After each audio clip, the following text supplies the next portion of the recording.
찬송가 204장 3절에 보면요, 세상 모든 사람들 집을 짓는 자니, 우린 다 누구예요? 집을 짓는 사람들이요.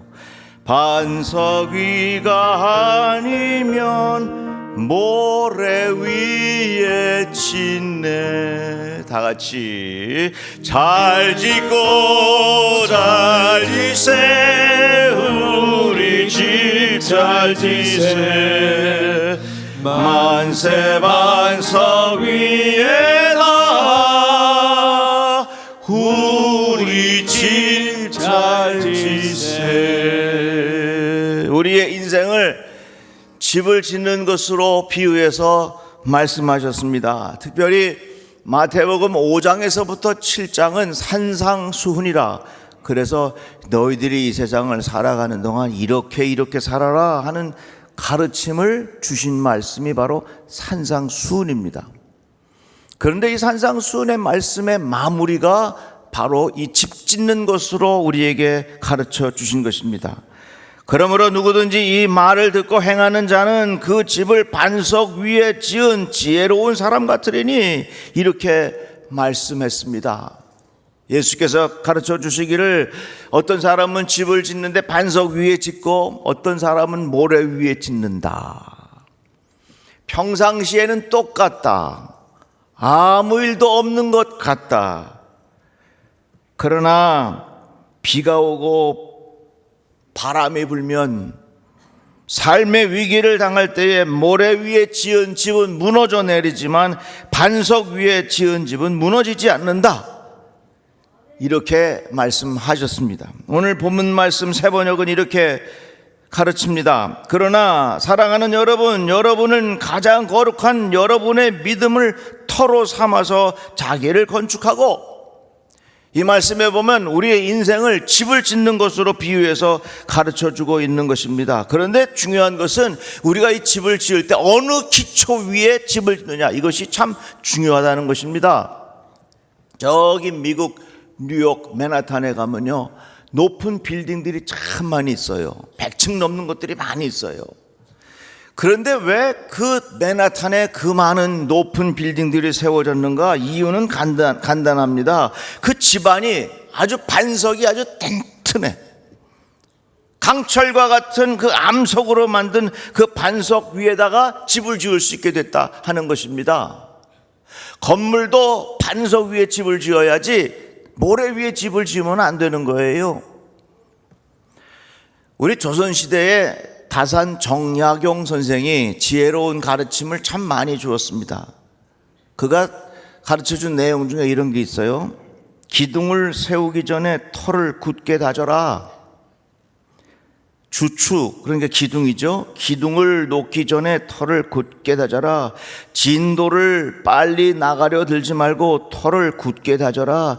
집을 짓는다고 욕심 때문에 빨리 지으려 그러지 말고 집을 천천히 짓더라도 터를 잘 다지고 지어야 한다. 단청이라는 게 있어요. 목조 건물의 여러 가지 빛깔의 무늬를 말하는 겁니다. 단청이 마르기도 전에 기울고 벽이 갈라지는 집은 아예 짓지도 말아라. 시간이 걸리더라도 터를 굳게 다져라. 달구지라는 것이 있습니다. 이건 뭐냐면 흙을 계속해서 다지는 일입니다. 달구지를 오래 할수록 터가 단단해진다. 그 굳건한 토대 위에 주추를 놓고 기둥을 세워 들보를 얹어라. 천년 세월에도 기울이지 않을 그런 집을 지어라.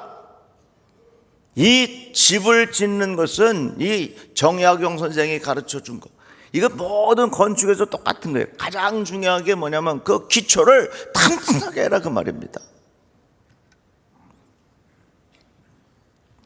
본문 말씀을 이렇게 또 가르쳐 주죠. 여러분은 가장 거룩한 여러분의 믿음을 터로 삼아서 자기를 건축하라.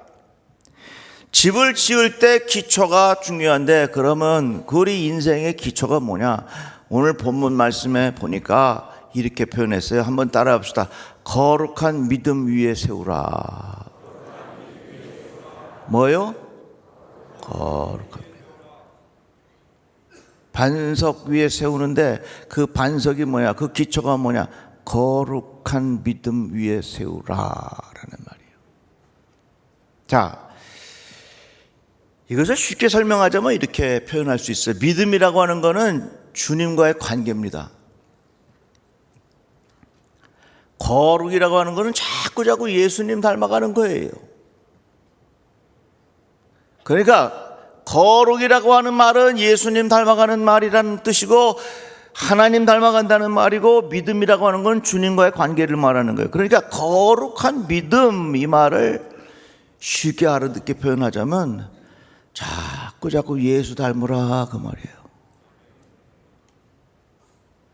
우리 인생의 기초가 어디 있느냐? 예수를 닮는 것에 내 인생의 기초를 두고 살아라, 그 말입니다. 너희가 믿음 안에 굳게 서지 못하면 너희는 절대로 굳게 서지 못한다. 이사야서의 말씀입니다. 거룩한 믿음 위에 인생의 집을 지어야 태풍이 와도, 비가 와도, 눈이 와도, 시련이 와도, 고통이 와도 그 인생의 집은 든든히 세워지게 된다, 그 말입니다. 거룩한 믿음이 뭐냐? 자꾸 예수 닮아가는 거예요. 성화라는 말이 있는데 그 성화라는 말은 점점 더 거룩해진다고 하는 말입니다. 요즘에 참 여러 가지로 별의별 일들이 많이 일어나고 있어요. 한번 따라해 봅시다. 복잡할수록 집중해서 살자. 다시 한번 시작. 복잡할수록 집중해서 살아야 돼요. 어디에 집중하냐? 예수에게 집중해야 돼요. 좀 더 구체적으로 어떻게 집중하냐? 예수가 가르쳐 주신 삶을 살아보려고 애쓰는 거예요. 그게 우리 인생의 기초라고 말입니다. 사도 바울이 로마서에서 이렇게 말했습니다. 그러므로 형제들아, 내가 하나님의 모든 자비하심으로 너희를 권하노니 너희 몸을 하나님이 기뻐하시는 거룩한 산 제물로 드리라. 이는 너희가 드릴 영적 예배니라. 너희는 이 세대를 본받지 말고 오직 마음을 새롭게 함으로 변화를 받아 하나님의 선하시고 기뻐하시고 온전하신 뜻이 무엇인지 분별하도록 하라. 여기에 사도 바울이 강조하는 것은 이 세대를 본받지 말라라고 하는 영어의 표현을 이렇게 말했어요. The pattern of this world라는 말을 썼어요. 이 말은 무슨 뜻이냐면 이 세대가 돌아가는 패턴이 있어. 이 세대가 중요하게 여기는 유행이 있다는 얘기예요. 이 시대가 생각하는 시대의 흐름이 있다는 거예요. 그 순간순간마다 변하는 the pattern of this world, 이 변화되는 세대에 내 인생의 초점을 맞추지 말고 예수에게 초점을 맞추고 살아라. 이게 삶의 기초라는 얘기예요. 그래서 우리 인생이 든든한 기초 위에 집을 잘 지어야 되는데 그 기초가 뭐냐? 거룩한 믿음이요. 거룩한 믿음이 뭐냐? 자꾸 예수 닮아가는 거예요. 예수께서 가르쳐 주신 삶의 패턴을 배워가는 거예요. 예수께서 가르쳐 주신 삶의 가치관을 배워서 그대로 살아보는 거예요. 이것이 내 인생의 무엇과도 바꿀 수 없는 굳건한 기초가 된다, 그 말입니다. 자, 한 가지 예를 들어봅시다. 100마리의 양이 있었는데 한 마리를 잃어버렸어요. 그러니까 이 목자는 99마리를 우리에다가 잘 모셔두고 한 마리의 양을 찾아서 나갔어요. 경제적인 논리로 보면 이 목자는 정말로 얼빠진 사람이요, 한심한 사람이요. 어떻게 그 한 마리를 구하겠다고 99마리 그냥 두고 가? 주인한테 이 목자는 해곡감이요. 그러나 예수님은 그 한 마리 양을 찾은 그 목자를 칭찬하셨어요. 왜 그렇습니까? 거기에는 예수님의 가치관이 있어서 그래요. 예수님의 가치관이 뭐예요? 생명이에요. 99마리의 생명도 소중하지만 9마리 그냥 한 마리의 양을 찾아 나서지 아니하면 이 한 마리 양은 그냥 죽게 돼 있어. 목숨을 잃게 돼 있어. 한 마리의 소중한 양을 찾기 위하여 떠난 이 목자. 이것이 예수께서 우리에게 가르쳐 주신 예수의 가치관이라 그 말입니다. 여러분,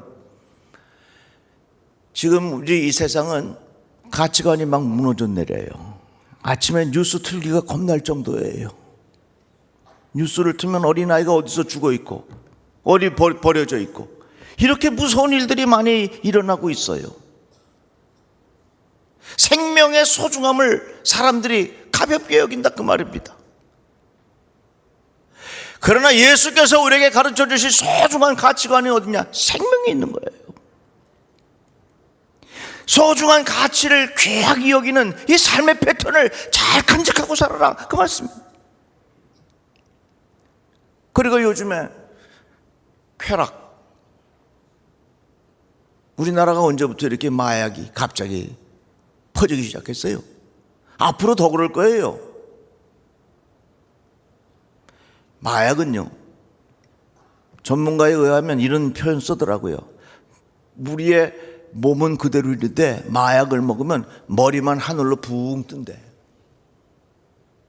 몸은 그대로 있다가 머리만 하늘로 붕 떴다가 그 뜬 머리가 떨어지니까 그 뇌가 박살나는 거죠. 이게 마약이라는 얘기예요.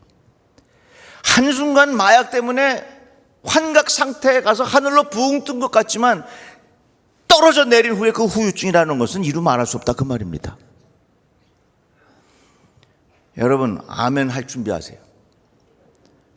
내 평생 한 번도 마약하지 않게 하여 주옵소서. 다 같이 아멘. 또 아멘 할 준비야. 사랑하는 내 자녀들 평생 한 번도 마약하지 않게 하여 주옵소서. 야구는요, 삼진아웃까지 있어요. 투아웃이 돼도 기회가 있어. 그러나 이 마약이라고 하는 건 한 번의 끝이요. 한 번에 요절나는겨. 우리는 참 이것을 조심하고 주의해야 할 것입니다. 이같이 세상의 가치관이, 이 세상의 패턴, 이 세상이 얼마나 우리들에게 주는 위협의 요소들이 많아요. 그런데 우리들에게 가르쳐 주신 말씀은 뭐냐면, 너희들의 인생이 올바른 기초 위에 집을 지으려면 그 기초가 뭐냐? 예수를 자꾸 닮아 가려고 하는 삶의 패턴이 우리에게 있어야 된다는 얘기예요. 사무엘이 이새의 집안에 이스라엘의 왕을 찾으러 갔습니다. 엘리압을 보니까 키가 크고, 야, 이거 왕이 있겠구나. 하나님이 아니라 그랬어요.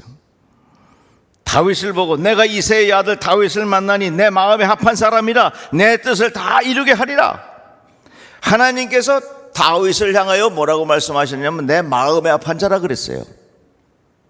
다윗의 마음속에는 늘 하나님의 생각, 하나님의 뜻을 여쭙고 하나님이 어떻게 생각하실까? 자꾸 제가 하나님의 마음을 따라가는 사람이 바로 이 다윗이었어요. 하나님께서 다윗의 가문을 어떻게 하신다? 견고하게 하신다 그랬어요. 결국은 다윗의 가문을 통해서 예수께서 이 땅에 태어나셨다 그 말입니다. 이 말은 무엇을 의미합니까? 우리 인생의 가문, 행복한 삶이 되려면 내 삶의 가치와 기준은 예수를 닮는 것에 두고 살아야 된다 그 말이에요. 다 같이 아멘. 한번 따라 합시다. 예수 닮게 하옵소서. 다시 한번 예수 닮게 하옵소서. 거울세포라는 말이 있어요. 거울세포. 우리 머리에는 세포가 있는데 이 세포가 거울세포랍니다. 그래서 남이 하는 걸 보면 그대로 따라하고 싶은 마음이 생긴대요. 모방하는 거지요. 그래서 이걸 뭐 거울 이론이라 그렇게 말하기도 한데요. 주변에 마약하는 사람을 자꾸 보면 한번 해볼까 이렇게 된다는 겁니다. 주변에 도둑질하는 친구들을 보면요, 나도 한번 해볼까 그렇게 된다는 얘기예요. 왜? 우리에게는 다 뭐가 있어요? 거울이 있어요. 그래서 남이 하는 거 보면 선한 것이든지 악한 것이든지, 그런데 악한 것은 더욱더 흡입력이 세겠죠. 남이 하는 것을 보면 거울이 내 안에 달려있어 갖고서 나도 그렇게 한번 해볼까 하면서 따라하게 된다는 것입니다. 교회가 왜 중요하냐? 교회는요, 영적인 분위기라는 게 있어요. 어느 교회 가면요, 은혜로운데 어느 교회 가면 맨날 싸워. 왜 그런 줄 아세요? 그 싸우는 걸 보는 거예요. 보니까 그것이 거울이 돼가지고서 그대로 반사하는 거거든요. 저는 우리 교회가 예수 닮아 살아보려고 하는 사람들이 많은 교회가 되기를 주의 이름으로 축복합니다. 다 같이 아멘. 저는요, 제일 내 인생 마지막까지 듣고 싶은 얘기가 있어요. 아유, 목사님 대단하십니다. 뭐 그런 것보다 목사님 보니까 예수님 닮은 것 같아요. 아유, 목사님 보니까 예수님의 모습이 있어서 참 은혜가 돼요. 제가 그 말을 듣고 싶지, 그 말을 들어보려고 그렇게 저도 살고 싶어요. 권력을 누리고 유명해지고 영향력이 있고 사람들에게 큰 소리치고 이거 대단한 것 같지만 결국 가서는 이거 다 거품이요, 거품. 대단한 것 같지만 이거 다 모래 위에 지은 집과 같단 말이에요. 어느 날 바람 한번 확 불면 다 무너져 내리는 허무한 것이다, 그 말이에요.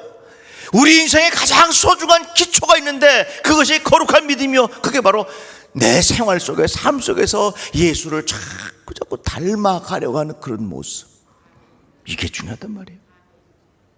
저는 우리 교회가 이런 사람들이 많은 교회가 되기를 주의 이름으로 축복합니다. 얼마 전에 암 치료를 하는 어느 성도님이 저에게 편지를 써서 전해 주었습니다. 목사님, 먼저 감사 인사드립니다. 기도와 사랑으로 위로해 주시고 따뜻함을 보여주셔서 힘든 시간 잘 이겨내고 있습니다.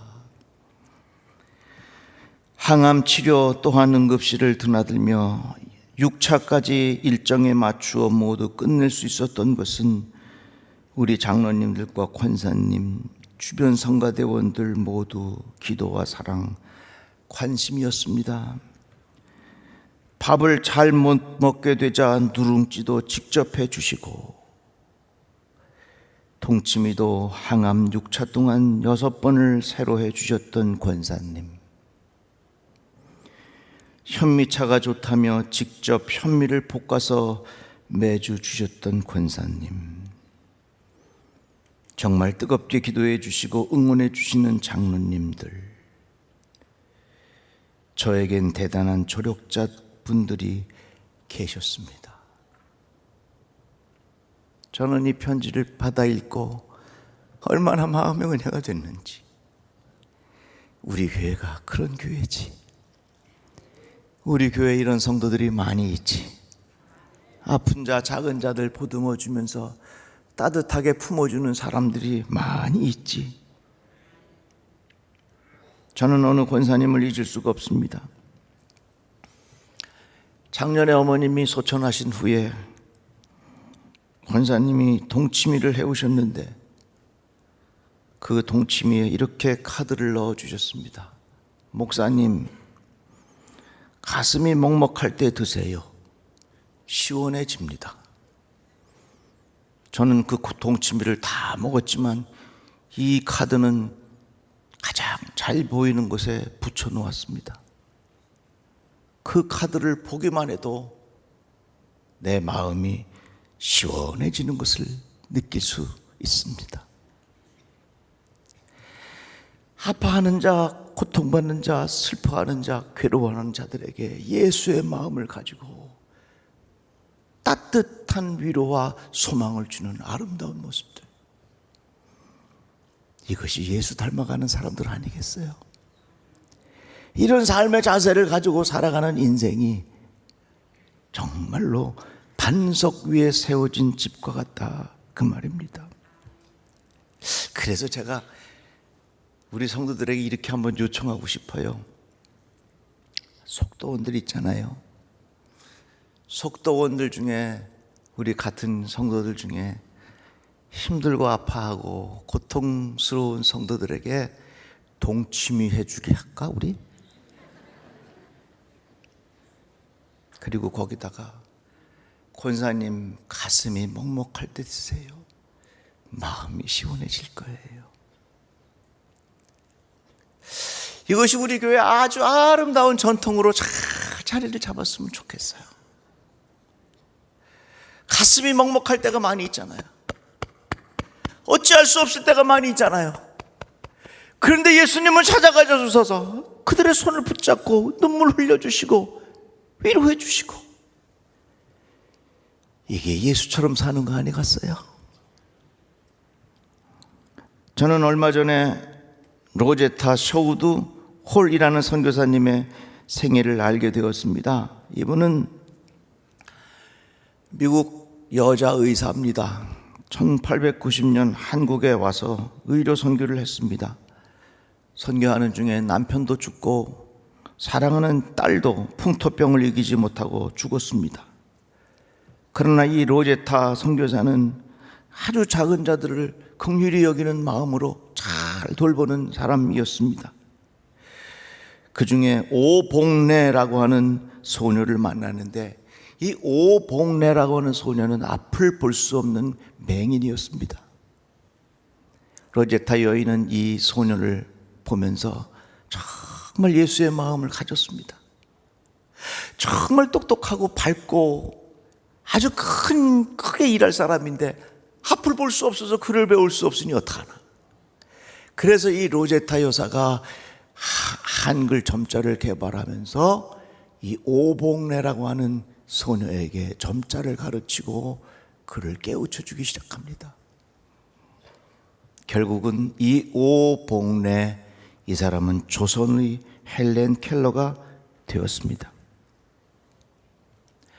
조선의 헬렌 켈러 뒤에 오복래, 이 사람 뒤에는 로제타 여사가 있었고, 로제타 선교사 뒤에는 누가 있었을까요? 예수 그리스도가 계셨다고 말이에요. 여러분, 이 세상에 얼마나 많은 사람들이 헛된 꿈을 꾸면서 삽니까? 이 세상에 얼마나 많은 사람들이 자기의 권력을 누리고 유구명해지려고 헛된 비누거품과 같은 생각을 하면서 살아가는 사람들이 우리 주변에 얼마나 많이 있냐 그 말이에요. 이것이 the pattern of this world, 이것이 이 세대가 돌아가는 삶의 패턴이야. 그런데 예수께서 우리에게 가르쳐 주신 긍휼히 여기는 마음, 이 삶을 본받아 살아갈 때에 그것이 바로 내 인생의 기초를 든든히 세워가는 거라 그 말입니다. 우리 인생이 길지 않잖아요. 너무나도 짧잖아요. 짧은 인생 살다가 우리 이 세상을 떠난 후에 여러분들은 어떤 사람으로 기억되고 싶습니까? 나 그 권사님의 모습을 통해서 내가 예수를 만났어. 그러면 우리의 삶이 얼마나 보람있고 의미가 있겠습니까? 예수께서 말씀하셨습니다. 내가 너를 불쌍히 여김과 같이 너도 내 동료를 불쌍히 여김이 마땅하지 아니하냐? 너희가 각각 마음으로부터 형제를 용서하지 아니하면 나의 하늘 아버지께서도 너희에게 이와 같이 하시리라. 너무 이 세상은 지금 정말로 예측하기 어려운 상태로 변해가고 있습니다. 이럴 때일수록 예수에게 집중하십시오. 예수가 어떻게 사셨는지, 예수가 우리에게 무엇을 가르쳐 주셨는지 깊이 생각하면서 그렇게 배우며 살아갈 때에 그것이 내 인생에 무엇과도 바꿀 수 없는 가장 소중한 기초가 되는 줄로 믿습니다. 기도합시다. 예수님 사랑합니다. 예수님 마음 깊이 존경합니다. 우리도 작은 예수 되어 이 세상을 살아갈 수 있게 하여 주시옵소서. 예수님의 이름으로 기도드리옵나이다. 아멘.